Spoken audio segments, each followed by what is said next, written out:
Let's start this off. And I'm standing here in Dallas, Texas. Obviously, you're not. Let's start by giving a little introduction of Ben McKelvey and what you're all about, and your kind of a bit of your journey and your story to a bigger audience, especially here in America, which is a place that hopefully you'll be conquering soon. Hopefully, maybe one day. Absolutely. So, tell us a little bit about your musical journey. So I started my career probably when I was, well, I say career, probably wasn't a career when I was 15, but I first got into music around 14, 15, and kind of got into the pop punk scene. It was the start of my music career and immediately the end of my academic career. And I played drums in a band called Fluid Lines. That was a pop punk band. And I did that until I was about 21. So we did that while we were at school. And then when I was 21, the band kind of went their separate ways. And I picked up an acoustic guitar and started my solo songwriting journey. And been doing it ever since. Yeah, so this is what, about 10 years you've been on that solo journey, right? Yeah. So this year is actually 10 years of kind of proper recordings and releasing them on my own label. So yeah, no, it's crazy. It's a decade now. So we first met around 2017. While you were opening for Mike and the Mechanics. Tell us a little bit about how that happened and came together, because it really exuberant audiences you got to play in front of. Yeah, that was amazing. It can't get much better than that in terms of, for a singer-songwriter to be supporting a band like that. Um, I actually toured with them at the beginning of that year. I did their UK tour.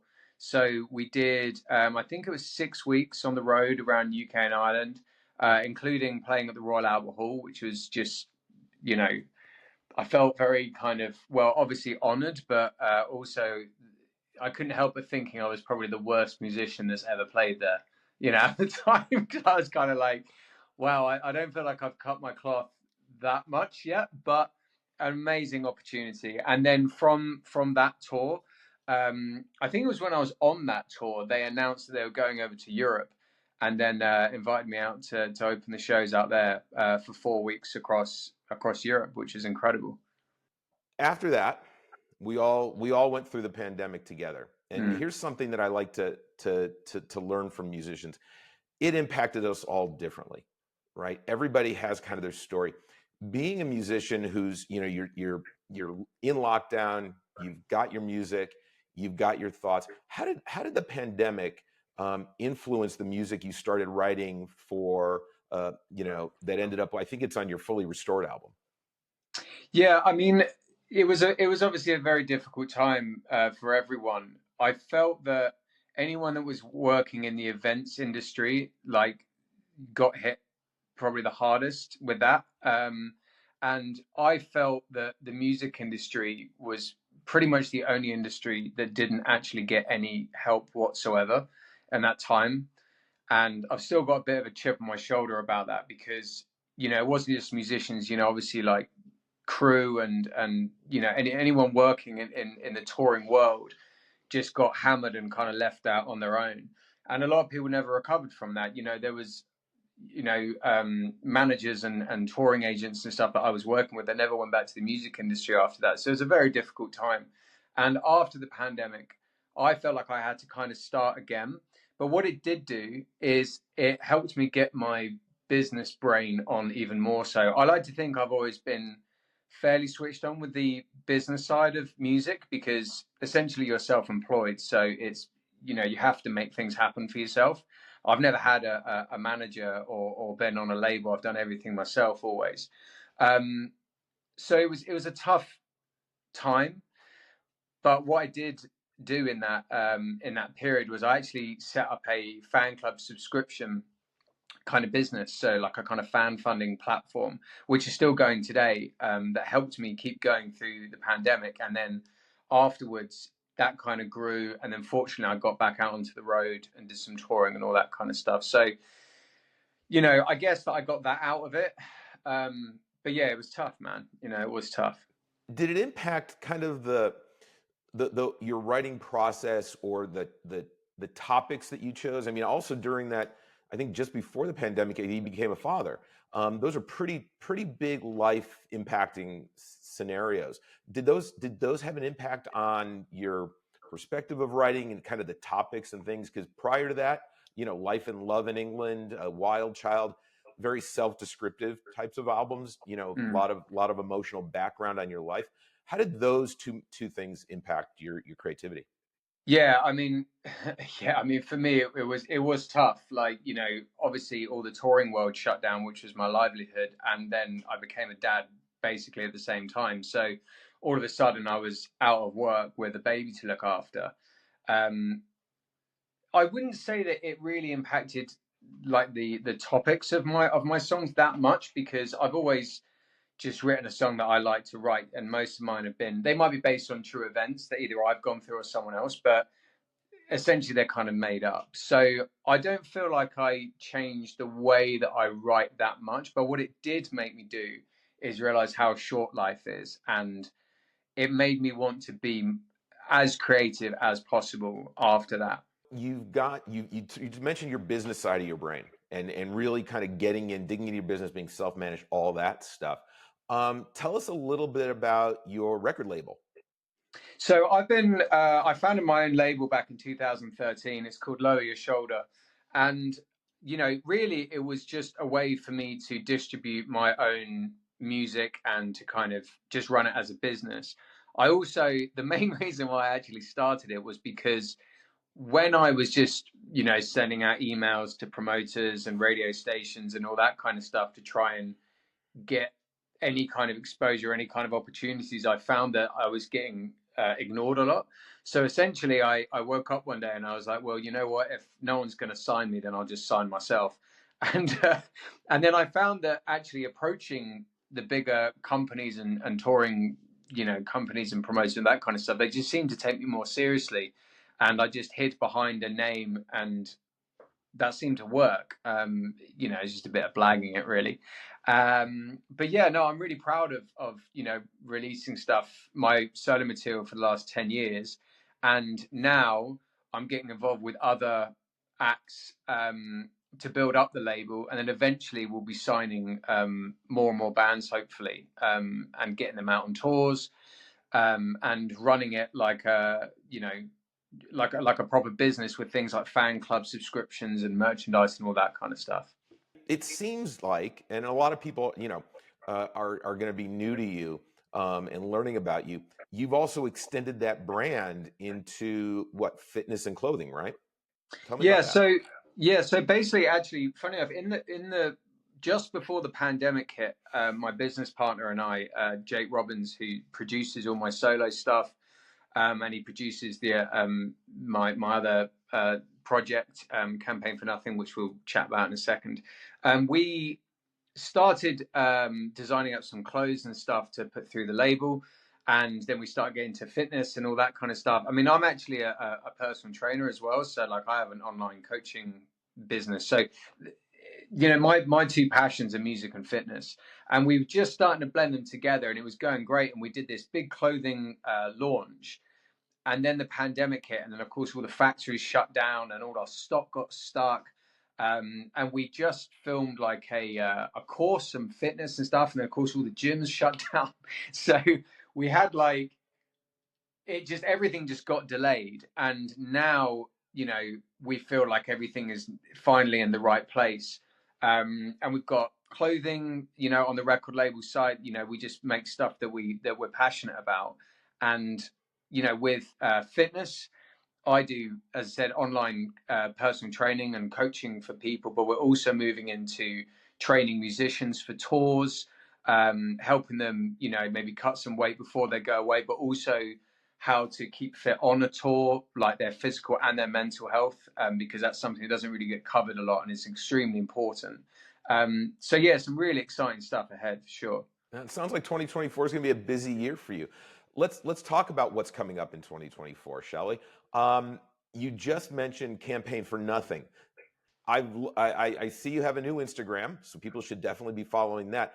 But that's not you solo. Tell me about that. So, Campaign for Nothing is a project I'm doing at the moment with one of my best friends called Michael Hickey, and we actually started this whole thing about well over 10 years ago. It's actually before I did my solo stuff, and I was just kind of kicking some songs around. He was doing the same, and we made like a demo album, and then we lost the album, uh, and this is the days before of like iCloud backup and all that kind of stuff, and yeah, so we lost everything, and then we were kind of like, oh, what are we gonna do? And then Mike went traveling for a bit, and then I just started doing my solo stuff, so we kind of got put on the back burner. And then last year we just got together and we started writing some songs, and we were like, now feels like a great time to make an album together. And I wanted to grow the label, so I was kind of like, well, we can put it out through the label, and then we're going to have a couple of acts on that. And yeah, and it's just a great, it's just a really awesome project. Like, I'm really passionate about it, and for me as a writer, I got to come into this to that project kind of as more of a co-writer producer. So Mike, started most of the songs. He would bring me a song at kind of 60% done, and then I would come in and maybe, write an extra bit of a chorus or whatever. So for me as a creative, it was a different kind of hat I wore, but amazingly fun. Like we're really excited to be putting an album out this year. It's interesting because and correct me if I'm wrong, but what is it? Acoustic punk rock? Like it's an Yeah, it's kind of acoustic like punk thing. acoustic punk You've folk, created a right? new genre there, really. Tell us a little bit. Tell us about the like how you came up with that idea and a bit about the sound and feel. Well, I don't know if we necessarily created the genre, but we grew up in the punk scene, so we were big fans of like Rancid and bands like that. But we're also massively influenced by the greats like Johnny Cash and Bob Dylan. So it just kind of it's just a mix of our influences, really. But it's yeah, it's something that's been in the works for a long time, and it's we're just super excited about it. It's great. Tell us, a couple of the songs coming out of that. What are some of your favorites that the two of you have written and things that we can look forward to? So we've released two singles so far. We've got the first song was called "Never Let Me Down," which is kind of a story about kind of friendship or that a special person in your life that is just super supportive of you, no matter what you're going through.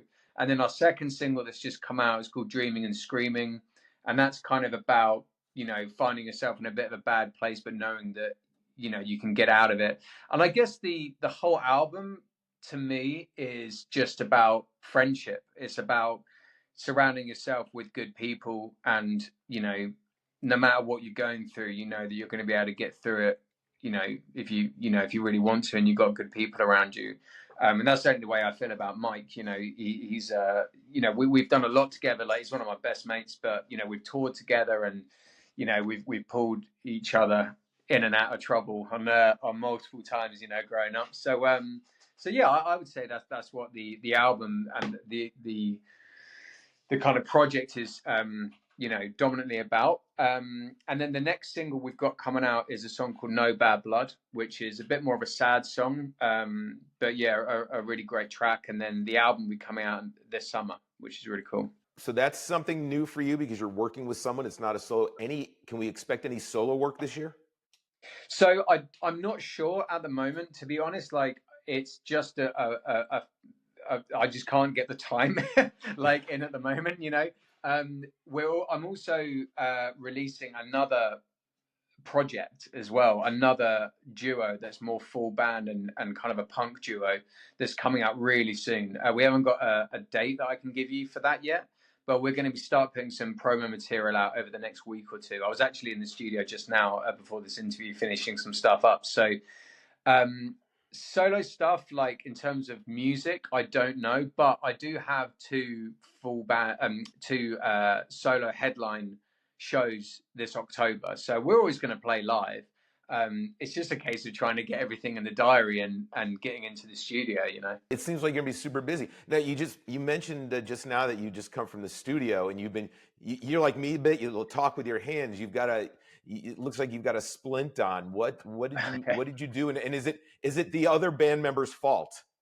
No, no, no. I can't blame Jake for this one. We were shooting a music video for this new project. The new project, the punk duo project, is called Doubt Kills, by the way, which is going to be out on the label. And we were filming the music video on Tuesday. And the first take, recording the drums, I managed to squash my finger.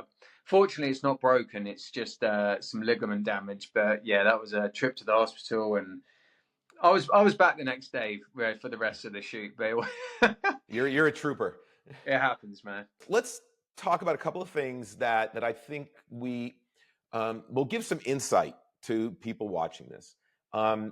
The music business, as you mentioned, has changed dynamically. Forget the music delivery business, just the business itself, because of pre to post pandemic and the shifts. A lot of people want to become rock stars, right? They've got talent, they want to build. What are some of the things that you've learned through your career that you would give as advice to young people starting out now, who may be looking to really, try to figure it out, because it's a complex world?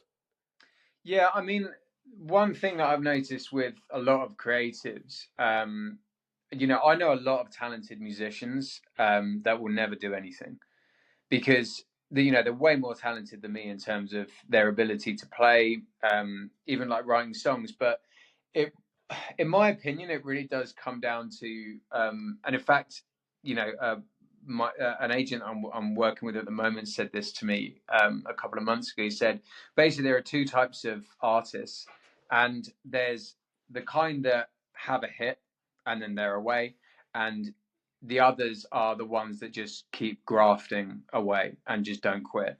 And they're the two kinds that make it. The others, there are no others. So I would say to anyone, that was starting or at the beginning of a journey, like with music, that you have to be prepared to work harder than anyone else.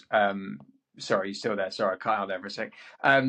You have to be prepared to put in the hours, and you have to be prepared to, if you really want to do this, and it's a full-time job, and you just have to find the hours for it. I've slept in the backs of vans on people's floors,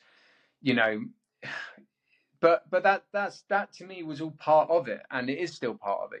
I'm not sleeping in the back of vans anymore, but I think it's just about hard work at the end of the day. It's interesting. There's a quote from there's a famous quote: "Consistency is the key to all economic success." I think consistency is the key to all success, right? I And you got to completely stick agree with with it. you. Yeah, I completely agree with you. And you're not going to be good at the start. You're not going to be good at anything. Like, you have to figure stuff out. We do everything, like Jake and I. We do everything ourselves, but we don't really know what we're doing until we keep doing it.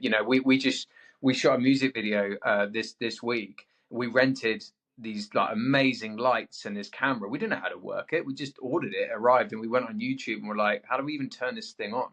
And then you figure out, and then the shoot we did came out great. The one we'll do next time will be even better.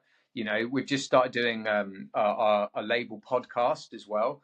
And the first few, we're like kind of finding our feet, and we're editing it, and we're kind of like, they're not going to be like amazing, but if you don't start, you're never going to get anywhere.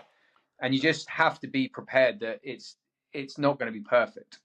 It's never going to be perfect. It's just called the Lower Your Shoulder podcast. So it's our label podcast, and it's really cool actually. That's been another great creative outlet for me, because on that we talk about, the real aim of that is to help creatives. So we talk about mental health stuff on there. We talk about, staying consistent, kind of everything that you and I are talking about right now. We try and cover that in the podcast, and hopefully, we've actually got some great messages already coming through about that people feel inspired when they want to give up on making music and that kind of stuff. And just got to keep going, man. The world needs creatives. I always find it interesting. We start at one place and we're here today. Who were some of your musical influences, and what did you take from them, right? A little essence of what they do, a sound that you like, or a style. Who are some of your big musical influences that keep you for creativity? So, I mean, they've changed over the years. In terms of songwriters for my solo stuff, I would say Paul Weller, especially the Jam days, of the Jam like albums were a big influence of when I started. Johnny Cash has always been a big hero of mine. More of the last few years, I would say that Brian Fallon from the Gaslight Anthem, he's probably my favorite songwriter of all time. I'm actually seeing them on Monday in London, which would be great. But yeah, huge fan of him. There's a band called Eels that I just find just so interesting, that and I've been a huge fan of them for years. But also like Blink-182 for me, in terms of like their production and their business side of stuff, and just their work ethic and staying true to who they are and all that kind of stuff has been a massive influence on me. And now that we're building up a label, they've probably been our biggest kind of that's the guys that we idolize the most. So it's good mix of bands in there. But yeah, Let's wrap this up with who are three people you're listening to right now that you think are super cool, that maybe somebody, it could be a big artist. I mean, you could be a Swiftie, but it could be somebody who's a small artist, regional, whatever, that you're really digging these days, that maybe it's worthwhile for people to explore them too and get to know their music. Any friends of sure. yours who got some cool stuff out? I'm just trying to think. I mean, I'm not kind of massively in like the local scene, Amelia. I mean, I kind of live a bit more out in the countryside nowadays. But the last couple of albums that I've like absolutely loved are bigger bands. Like the latest Blink album, I thought was just absolutely amazing. Especially the whole kind of story of them getting back together, I found really inspiring. And I know, for Jake and I, like we grew up in that scene, and that really gave us a lot of drive to like get this next project off the ground. Gaslight Anthem's latest album I thought was absolutely mind blowing. I loved that album, History Books. And I'm a big fan of Frank Turner as well. I went and saw him, I think it was last year, and down in Brighton, and he's got some great stuff. So yeah, I mean, I'm not. Admittedly, I do tend to like find an artist and then go back and listen to all their older stuff. I'm not that. I'm not cool enough to know like the latest bands that come out. It takes me a while, man. It takes me a minute. So I was out shooting. Who was it? Nothing But Thieves and Kid Capici. I don't know if you've heard of them or not. Yeah, yeah. Oh my God, I'm blown away. Like, I'm just blown away. So what did I do? I went back. I bought everything. They're coming to Dallas in a few more weeks as their own headlining show. Looking forward to possibly getting to photograph them. Great band. Love the sound. And it almost feels like it could have come out of like London in 1978 to 1982. They've got that feel and that sound. Oops, we lost you there. Well, hey, Ben, Sorry. appreciate you joining us. I'm hoping that we can open you up here to some new fans, get you some new followers, people to absolutely buy your music, listen to your music. So I appreciate your time today and look forward to what's coming down the pipe in 2024. Thank you so much for having me, man. It's been an absolute pleasure. Thank you. Awesome. Thanks so much.